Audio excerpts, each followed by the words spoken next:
Ok, bueno, primero que nada quiero agradecerle a todos los participantes de este seminario. Les pido un poquito de paciencia, yo sé que es una hora ya un poco tarde, pero creo que puede ser un ciclo muy interesante. No puedo dejar de agradecerle a muchos productores que hay acá que confían en nuestro manejo. Hay productores de Matías, productores míos, productores de cooperativas, Subsole, en fin. También una mención especial al Comité de Kiwi, a la mesa bacteriosis que me toca participar, un reconocimiento a Carlos por su tesón, por haber logrado traer a tan brillantes expositores, a Joel, ¿cierto?, y a Francesco, que he tenido la oportunidad de compartir ayer en terreno y darme cuenta que, aparte de ser grandes investigadores, tienen una sensibilidad con la especie en terreno in situ, que lo hace, yo creo, ir por los caminos que acabamos de ver, que son realmente muy interesantes. Y también, si me permiten, quiero agradecer a Mario Álvarez, que no está presente, un gran patólogo, y a Mónica Santelice, que sí está presente, quienes me acompañaron en la primera prospección extraoficial que se hizo en Chile de esta patogenicidad, a raíz justamente de lo que me tocó vivir en Italia desde el año 2008 hasta el 2010, donde me di cuenta que el tsunami que estaba ocurriendo, de alguna u otra manera había que sensibilizarlo en Chile. Bien, vamos a caminar por este sendero que hice, ¿no? ¿Verdad? Es un camino nuevo, lleno de desafíos, y lo primero, repasar un poquito lo que significa la enfermedad. Y este triángulo me van a permitir repetirlo, que grafica muy bien, como en la mañana se mostró, cómo se compone la enfermedad. Y la verdad es que esta charla lo que pretende es potenciar al huésped, ver de qué manera, en forma holística, qué manera podemos nosotros hacer un huésped equilibrado, un huésped que sea más resistente. Y obviamente queremos disminuir la carga de la bacteria y en algunos casos queremos evitar que penetren, tal como lo hemos señalado durante toda esta presentación. De manera que ojalá nuestra enfermedad se contenga. Entonces aparecen algunos conceptos como evitar, pero también convivir, que lo hemos conversado durante esta semana. Del medio ambiente, pareciera ser que nosotros tenemos una ventaja. Joel bien lo decía, nuestra situación pluviométrica, si miramos nosotros el año pasado, que fue un año atípico, nos acercamos a lo que habitualmente en los últimos 10 años, y quizás Francesco puede expresarlo mejor, son las principales zonas productoras de kiwi de Italia. Y eso también puede explicar en cierta forma cómo nos fuimos de 4 huertos positivos a 53 y la epidemia alcanzó los niveles que estamos observando. Muy rápidamente, eso ya se dijo, y lo explicó muy bien Francesco, ¿verdad? Hay mucha diferencia entre las variedades. Nosotros tenemos también que considerar la edad del huerto. Está claro que todos los positivos en Chile, si los sumamos, alrededor del 80% son huertos entre 12 años y menos. Y obviamente la zona geográfica que bien tocó Matías y que quisiera destacar que también está asociada a ciertas condicionantes de calidad del fruto. Por lo tanto, es una decisión que tenemos que mirar cuando vamos a ver si le vamos a dar lucha a esta enfermedad o simplemente conviene retirarse de alguna zona extrema. No nos olvidemos que nosotros tenemos una fruticultura de norte a sur, pero también de cordillera a mar. Por lo tanto, la diversidad de terroir frutícola, por así decirlo, es inmensa. Bien, siguiendo por este camino, ¿no es cierto?, la educación. No nos vamos a cansar de no hablar de la mano de obra, hablemos mejor del recurso humano. Creemos valor en nuestros trabajadores. Creamos la capacitación, porque finalmente son ellos los que intervienen en nuestro cuerpo. Y eso sí lo hemos hecho. Nos hemos dedicado últimamente a estar muy encima y sensibilizar. Ahí. Gracias. Gracias, Carlos. a sensibilizar a aquellos productores que aún no entienden que sus principales agentes tempranos de detección son los trabajadores. Y también ellos ayudan mucho en la vigilancia y monitoreo. Ahí puse una foto antigua de cómo polinizábamos antes, ¿no es cierto?, cuando teníamos una mano de obra más, por así decirlo, a la mano, una mano de obra más abundante. Y claro, si uno piensa de todas las labores que tenemos en el kiwi, hay 6 por lo menos, donde vamos a pasar por todas las plantas. Y mi experiencia en Chile, que a diferencia de mi amigo Matías, es un poco más amplia en huertos positivos, no sé por qué, pero parece que esta enfermedad me persigue un poco, es que los focos parten por un sector del huerto. Nunca he visto una pandemia tan fuerte, un ataque tan fuerte como los que vi en Italia. Y finalmente, ¿no es cierto?, eso nos va a permitir tener una mayor fortaleza en nuestro huerto. La información, muchas veces tenemos una página web, el comité ha hecho una enorme labor, pero la información a veces no está visible ni está sensibilizada en los predios. Yo creo que tenemos que seguir trabajando en esa línea. Después de la educación y siguiendo con nuestro camino, nos vamos al control de la enfermedad. Pero aquí quiero dar una visión que comparto con mis colegas, que esto es un control integrado, es una visión holística del problema. ¿No es cierto? Nosotros hemos insistido mucho, por ejemplo, en algunas cosas que nos vamos a tener que replantear, como son los prediluvios, Matías lo mencionó en la mañana, pero yo creo que representan un cierto estilo, un orden, y que muy bien lo dijo Joel, sabemos que pareciera ser que no es la principal fuente de entrada, pero es nuestra realidad y hay que presentarla. Las personas, por supuesto, nosotros, los técnicos y todos los involucrados, tienen que tener una higiene distinta. Ahora, nosotros en uno de... antes de eso quisiera insistir en esto, y yo voy a nombrar solamente que pareciera ser que los tiempos de desinfección que estamos utilizando para nuestras herramientas de poda tienen que ser revisados. Pareciera ser que, por lo que hemos aprendido esta semana, hay que darle más tiempo de inmersión, pero el tema de los restos vegetales, lo vuelvo a decir, seguramente lo van a repetir, es el gran tema.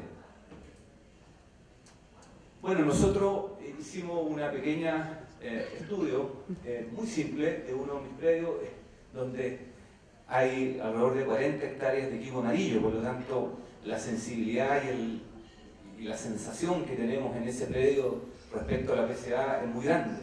Entonces hicimos una encuesta de control de ingreso y nos dimos cuenta que la diversidad de personas que entran al predio es no menor, pero sin embargo hay un 77% de gente relacionada con el campo.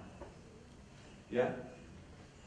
Por lo tanto, es algo que vale la pena, creo yo, implementar, porque también genera un cierto orden en todo lo que son las entradas y las salidas del huerto. Ahora, frente a la pregunta, ¿conoce la PCA? Fíjense que ya estamos hablando de proveedores, técnicos, gerentes, en fin. El 90% ya tiene conciencia del problema. El 86% portaba un material propio de desinfección y el 81% utilizó algún tipo de desinfección antes de venir de otro huerto. Son datos que representan que todo este esfuerzo que estamos haciendo pareciera ser que está generando una nueva cultura del kiwi. Veamos entonces los aspectos más relevantes del manejo cultural, y ahí está la palabra estrés, porque en definitiva los que somos también productores de cereza ya hemos tenido mucha experiencia respecto al cáncer bacterial y sabemos que la palabra estrés tiene relación con una mayor o menor facilidad de entrada del patógeno. Estrés por exceso de riego o bien por déficit hídrico. Sin duda que una planta que está más expuesta a este tipo de estrés va a tener problemas, como ustedes por ejemplo lo pueden ver con nuestras sondas de riego en la variedad Yintao, y si tienen un poquito buena vista se van a dar cuenta que la zona de estrés, que está representada por el color de abajo, y la zona de saturación, que es el azul, y la zona de capacidad de campo, que es el color del centro, si ustedes se fijan y miran la fecha, es curioso, pero ahí es una fecha complicada para la agricultura. Estamos hablando de las semanas de Pascua y Año Nuevo. Y por supuesto, lo que uno cree que se hizo bien, los sensores muestran una realidad totalmente distinta. Y esto fue un dato real de una situación que perfectamente se podría haber evitado. Entonces la planta se resiente y se va haciendo más compleja. Sin embargo, nosotros hemos seguido trabajando con este sistema que nos permita también algo que ocurre mucho, no regar antes de tiempo al inicio de la temporada, porque eso también genera otro problema. Aquí hay un gran tema.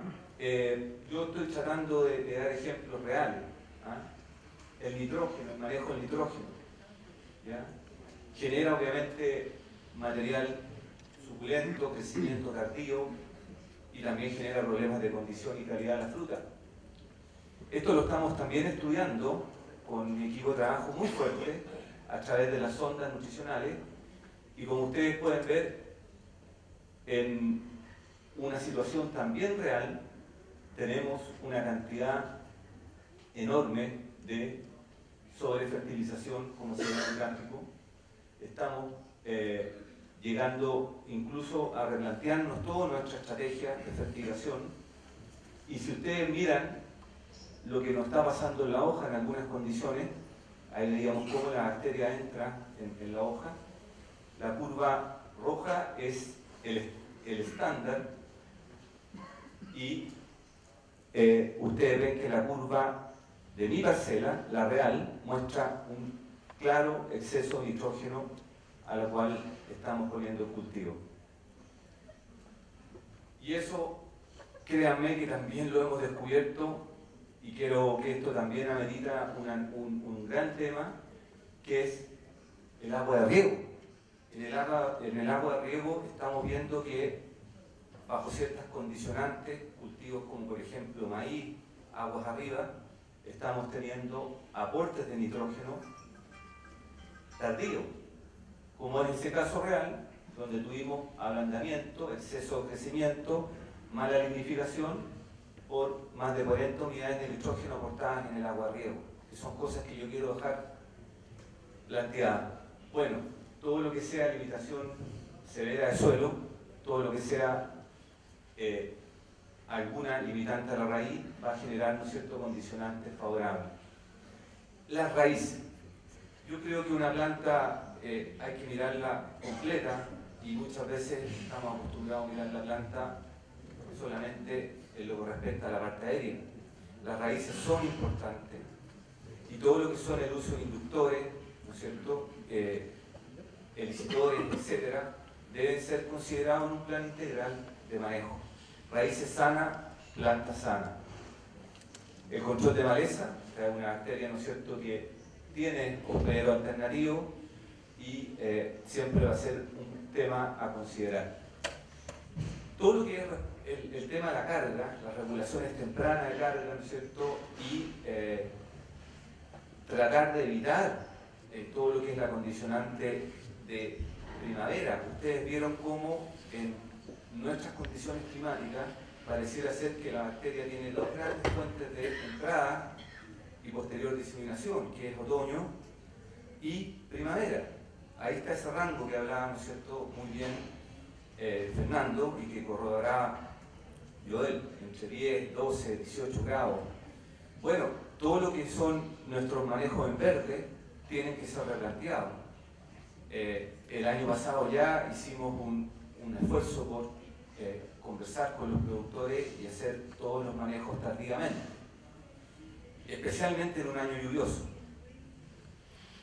Y finalmente, unido a lo que hablábamos de esta alerta temprana, cualquier material sospechoso en el huerto debe ser prontamente eliminado y quemado, especialmente de ahora en adelante, cuando vamos a empezar a ver una mayor expresión de la enfermedad.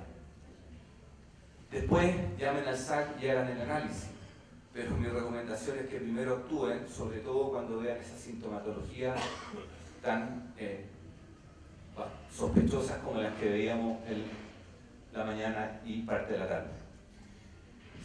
Simplemente decir que los huertos positivos o los huertos con bacteriosis, porque nosotros también tenemos PSS que tiene un efecto importante muchas veces y que no necesariamente es PSA.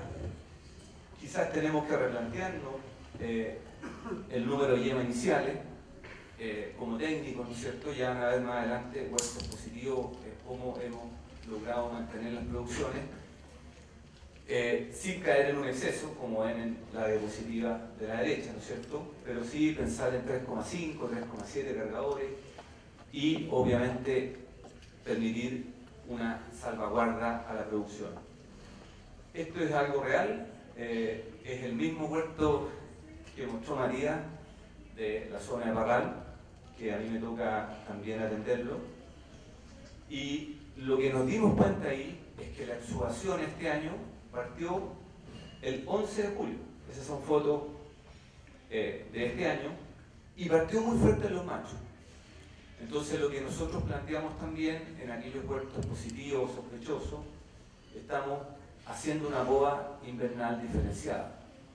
Ya sea podamos los machos primero o al final, pero no hacemos una poda por parejo, porque pensamos que obviamente vamos a tener una probabilidad de diseminar de mayor forma y generar una carga bacteriana muy potente en las hembras. Comentar que la observación que plantea Matías respecto a la diferenciación que hay entre los amarillos es notable. De hecho, el huerto que se arrancó, que se eliminó el amarillo estaba sobre Highway. Y hoy día es un interesante huerto de Highway con 2 brazos y laterales. Vamos a ver qué pasa hacia adelante, pero lo menciono porque es un caso emblemático. Solamente un pequeño ejercicio real. Fíjense que esto nos pasó el año pasado haciendo una estrategia de carga normal, 170, 180 mil yemas. Todo empezó a caer. Si ustedes se fijan en la barra del centro, el cuadro del centro muestra el huerto positivo, cómo empezó de a poco a caer la brotación. Y la verdad es que la brotación caía porque muchas veces teníamos daños en las yemas. Después también nos cayó la fertilidad final. La fertilidad final cayó por un tema de tizón. Y finalmente se redujo nuestra potencialidad a 29.000 kilos por hectárea, que dicho sea de paso es el punto de equilibrio más o menos del kiwi a los retornos de esta temporada, que van a ser, espero, cercanos a 50 centavos, por ahí como decía María. Por lo tanto, una estrategia y algo que tenemos que plantearnos cómo vamos a podar y cómo estamos regulando yemas en estos huertos para tener una salvaguarda. Lo dejo planteado y espero que nos ayude también a los que estamos buscando carga en este minuto. Gracias. Bien, siguiendo con este camino a buscar la luz, por así decirlo, cuando nosotros hablamos de control hoy día en Chile, yo creo que el 80% está basado en aplicaciones públicas.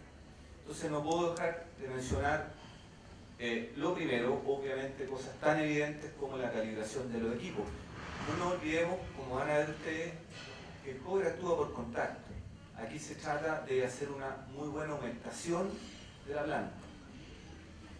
Por lo tanto, yo creo que ese es el primer punto a considerar. Después, quiero explayarme brevemente respecto al cobre. Nosotros hemos utilizado este producto ampliamente, perales, ¿no es cierto?, manzano, cerezo, y es un producto bastante soluble y muy efectivo cuando se dan ciertas condicionantes. ¿Cómo actúa? El cobre mata la bacteria por contacto. Eso es lo primero que hay que tener claro. ¿No es verdad? El ion cobre más 2 traspasa la pared celular e interrumpe la actividad enzimática de las células. Por lo tanto, es un bactericida preventivo. Y toda nuestra estrategia del cobre es cobertura y saber algunas cosas, que aquí me permito, Joel, sacar algo de Nueva Zelanda, de los estudios que se han hecho respecto al uso surfactante. La foto de la izquierda es un cobre aplicado sin surfactante. La foto de la derecha es un cobre aplicado con surfactante. Entonces hay una diferencia importante a considerar y me da la impresión que en el mundo de las químicas, de nuestros colegas, esto aún no está bien incorporado y lo dejo planteado. Las formulaciones, hoy día estamos invadidos por una cantidad enorme de formulaciones de cobre. Óxido, hidróxido, sulfato, oxicloruro. Pero básicamente las 4 primeras son las más importantes, ¿no es verdad? Sin embargo, tienen diferencias muy potentes. Veamos la solubilidad. Si ordenamos los cobres de más soluble a menos soluble, nos encontramos que el óxido de cobre es menos soluble y en el otro extremo está el sulfato de cobre. Bueno, cobres más solubles se lavan más rápido por un lado, por lo que en teoría requieren aplicaciones más frecuentes. Pero cobres poco solubles son más persistentes y liberan cobre por un periodo más largo. Por lo que en teoría podrían requerir aplicaciones menos frecuentes. El tamaño de la partícula fundamental. Estos son datos generales, podemos discutir los rangos, pero sí hay una cierta tendencia a decir que los hidróxidos siempre lo hemos considerado con un tamaño de partícula mayor y los sulfatos óxidos con un tamaño de partícula menor. ¿Y qué tiene que ver esto, no es cierto? El tamaño de la partícula, mientras más pequeña es la partícula, mayor es el área de contacto, por lo tanto más partículas están disponibles para reaccionar y mejorar, obviamente, el control. Entonces grafica, ¿no es cierto?, en estas dos simulaciones. Mientras más pequeña es la partícula, mayor, obviamente, será el área de contacto. Entonces, nuestro objetivo es darle herramientas a ustedes para que, en definitiva, decidan cuál cobre utilizar y en qué época uno será más efectivo que el otro. Un resumen de eso está puesto ahí, ¿no es cierto? El hidróxido de cobre, al ser de gran tamaño partícula, tendría una menor retención y eficacia. También, al ser de buena solubilidad, tendría un efecto intenso, pero de corto plazo. El sulfato en una situación intermedia y el óxido tiene un tamaño de partícula pequeña y muy poco soluble, buena eficacia y alta resistencia. Pero sobre esto tenemos que trabajar en algo fundamental, que es, por un lado, convivir con aplicaciones que no estábamos acostumbrados en el periodo vegetativo, donde el tema de la fitotoxicidad es un tema a considerar. Ahí les tengo algunas fotos de situaciones reales que han ocurrido y obviamente va a ser un conjunto, un mix de elementos que tienen que ver con, en un primer término, la dosificación, y sobre la dosificación creo que tenemos mucho que aprender. Nosotros heredamos dosis, esa es la verdad. Tenemos una herencia de dosis, pero no tenemos claro aún nuestra dosificación. Quizás Joel o Francesco pueden explayarse más, pero hasta donde uno puede observar, nuestras dosis son bastante más altas que, por ejemplo, las que usa Nueva Zelanda. Y la dosificación también va a tener que ver cómo la calculo, porque en definitiva lo que a mí me interesa es el porcentaje de cobre metálico. Y aquí yo creo que ustedes deben exigir, tanto a los técnicos como a las químicas, que entren más en detalle en qué porcentaje de cobre metálico es el que efectivamente tiene la formulación que ellos están ofreciendo. Cabe mencionar también que en algunos casos, cuando nosotros decimos que los cobres, ¿no es cierto?, de cobre pentahidratado son más seguros, también es interesante mirar cuánto cobre metálico tienen por hectolitro. Se entiende que pueden ser más eficientes, pero es un tema a mirar. Tienen un bajo porcentaje de cobre metálico. Por lo tanto, el análisis y la proposición del cobre va por esa línea. Siguiendo entonces con nuestro camino, quisiera ahora entrar al programa.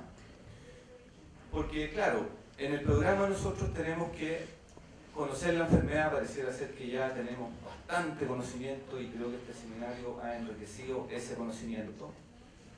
Pero tenemos que hacer una línea del tiempo para entender dónde van a estar nuestros puntos críticos. Los conceptos principales entonces serán reducir el nivel de inóculo, proteger todas las heridas que también se acaban de explicar como fuente potencial de entrada de la bacteria.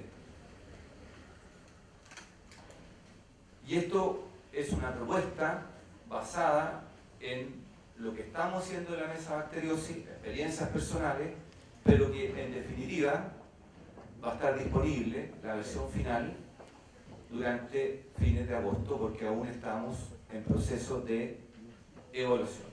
Sin embargo, conceptualmente, si lo ponemos en una línea de tiempo, vamos a partir por caída de hoja. Fíjense que la caída de hoja, desde mi punto de vista, es uno de los mayores desafíos que tenemos, porque se conjugan en un periodo de tiempo una cantidad enorme de heridas naturales, una temperatura que, como ustedes ven, vamos saliendo ya del verano y estamos con temperaturas frescas, y también tenemos eventos de helada, y por lo que hemos visto, ¿no es cierto?, en nuestras condicionantes nos acercamos a una temperatura también bastante interesante para que el bacterio penetre. Y ahí viene un concepto que yo llamo de incubación, o sea, tenemos que evitar la penetración e incubación para que posteriormente tengamos una carga bacteriana menor. Carga bacteriana menor.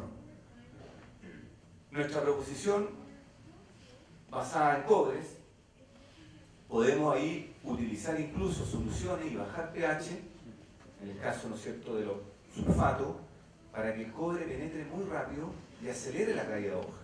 Y si logramos concentrar una caída de hoja, estamos concentrando también un momento fenológico menor. Acotamos el riesgo a que sea una caída de hoja muy larga.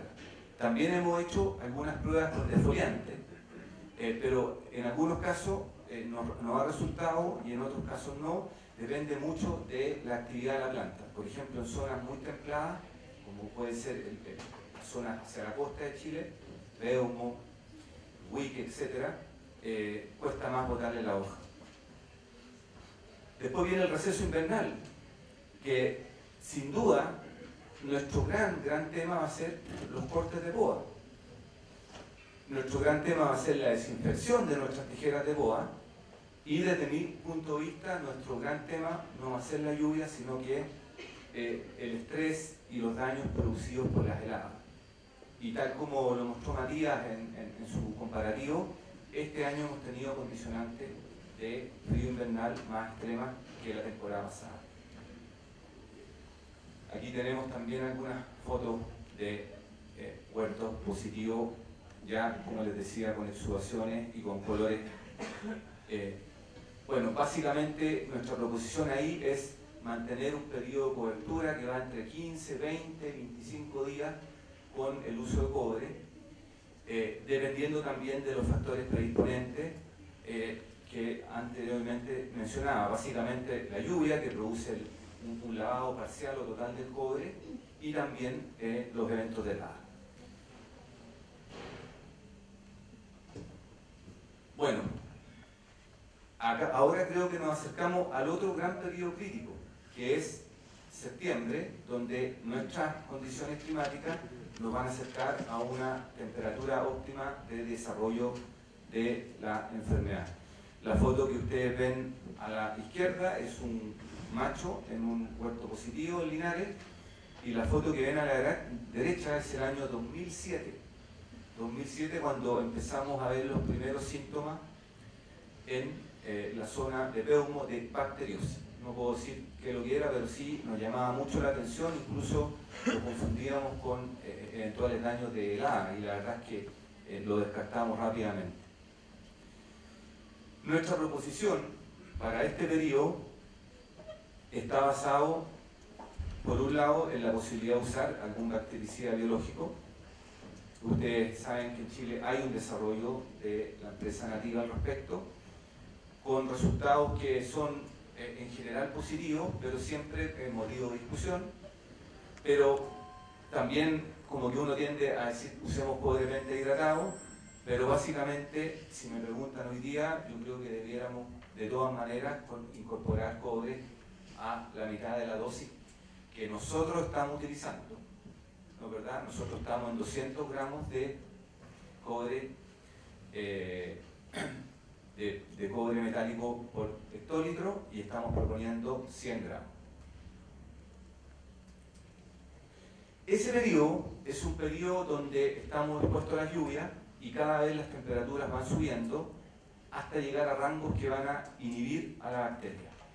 Pero ¿qué es lo que nos pasó? ¿Qué es lo que nos pasó el año pasado? Nos pasó que el botón, dado que tuvimos una condicionante mayor de lluvia en muchos sectores y probablemente la expresión de la bacteria venía de invierno en una fase mayor, empezamos a tener mucha pérdida de botones. Y los botones los empezamos a notar que se necrosaban antes que las flores abrieran.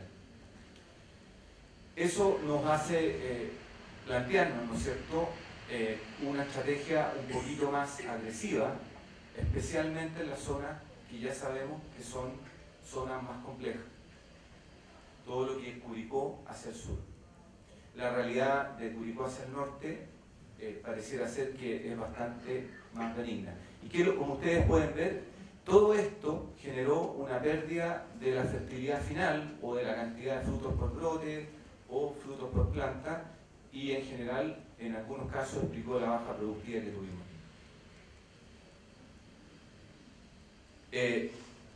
Bactericida biológico hasta por ahí nomás, porque ustedes saben que, al igual que la PCA, en noviembre nosotros podemos tener un clima más bien seco, podemos llegar a 30 grados, pero podemos tener lluvia. Y obviamente, si a mí me preguntan cuál es el mejor control en ese periodo, preflor, son los antibióticos, sin duda.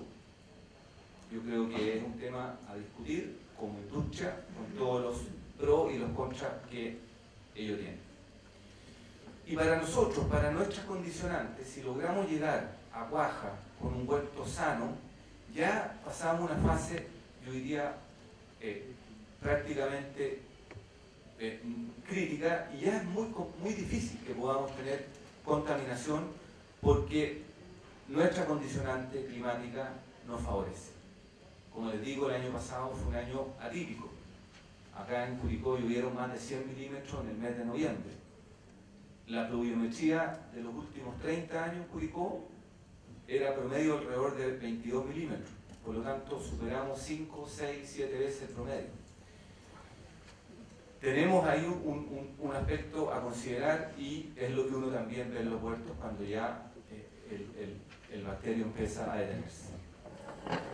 En los criterios de control, eventualmente frente a una lluvia, cobre a mitad de dosis, cobre frente hidratado con la salvedad que menciono. Y finalmente la cosecha, que este año sí ya implementamos algo que antes no considerábamos, que era aplicaciones inmediatamente cosechada la fruta por la herida que se produce, que es muy similar a la herida que se produce con la caída de la hoja. Básicamente está en otra posición, tiene otra dinámica, pero ustedes vieron muy bien la translocación del bacterio. Es un tremendo aporte que nos abrió los ojos Francesco. Entonces, bueno, es un tema que ya tenemos que considerar como fijo, y para tener una idea, nosotros estamos tratando de entrar entre las 24 y las 48 horas posterior a la cosecha y obviamente hacemos bloques para evitar que se produzca la entrada del patógeno. Sin duda que en zonas muy benignas de cosechas tempranas durante marzo podemos tener excepciones y tener condicionantes que nos permitan o entrar más tarde o estar con más tranquilidad respecto a este tema. Pero yo lo colocaría como un tema a considerar en la mayoría de los huertos. Bien, entonces ahora queda la luz, ¿verdad? Después de toda esta gran cantidad de, entre comillas, malas noticias, ustedes saben que en psicología positiva todo evento negativo trae múltiples eventos positivos, esa es la máxima, o sea, depende de cómo lo miremos, ¿no es verdad? Lo primero, mostrarle una luz de esperanza. Este es el primer PCA positivo de Chile. Este campo eran 127 hectáreas de kiwi, hoy día son 100, queda en la zona de Linares a la costa. Y ¿cómo ha sido el manejo de este huerto los últimos 3 años? ¿Y cómo lo vemos nosotros, los que estamos en el día a día, en el caso mío, ayudando en la parte técnica, y en el caso de Joaquín Calvo, que está por ahí, como agrónomo de la exportadora, en el caso, ¿no es cierto?, de Javier Sebú, que está por ahí, del administrador? Ha sido un desafío grande. Pero las cifras nos están diciendo que es posible convivir con la enfermedad. Si nosotros miramos las producciones de los últimos 4 años, vemos que la detección fue por ahí por el oficial 2011, estábamos en 34.000 kilos, el 2012 estábamos en 36.000 kilos, y el año pasado tuvimos una baja, pero vendimos mucho, y esa baja fue, yo diría que en un 80%, no porque la fruta o las flores no estaban, o los botones, sino porque perdimos una cantidad importante de potencial de carga por el ataque que les mencionaba, desde expresión de botón hasta fruto cuajado. ¿Y cuánto proyecta este año? Entre 35 y 38.000 kilos. Obviamente hubo sectores que lo arrancamos, efectivamente. Hubieron 24 hectáreas que decidimos que no era viable insistir en ellas. Y saben que esas hectáreas representan el epicentro del problema. Fue donde partió y donde se diseminó, y como no teníamos conocimiento, cuando yo llegué a ese huerto, recién se estaba hablando de la PCA, probablemente si hubiéramos tenido la herramienta antes, hubiéramos evitado su diseminación. Pero esta no es cualquier fruta, representa el principal programa guarda de una exportadora, y estamos con un 92% de embalaje y con un calibre promedio de 107 gramos. Nuestro mensaje final apunta también a formar una nueva cultura en la cadena productiva del kiwi. Ya todas las labores de manejo de suelo, de poda, manejo de machos, manejo fitosanitario, en fin, todo cambió. Pero somos capaces de hoy día enfrentar esto con una mirada optimista, sin duda. Realista, pero optimista. El optimista no es alguien que desconoce la realidad, al contrario, es aquel que se explica la realidad de una manera diferente. Nosotros tenemos hoy día un comité del kiwi que nos tiene aquí unidos a todo el sistema exportador, unidos a todos los técnicos, a todos los productores. Y yo creo que es una tremenda fortaleza.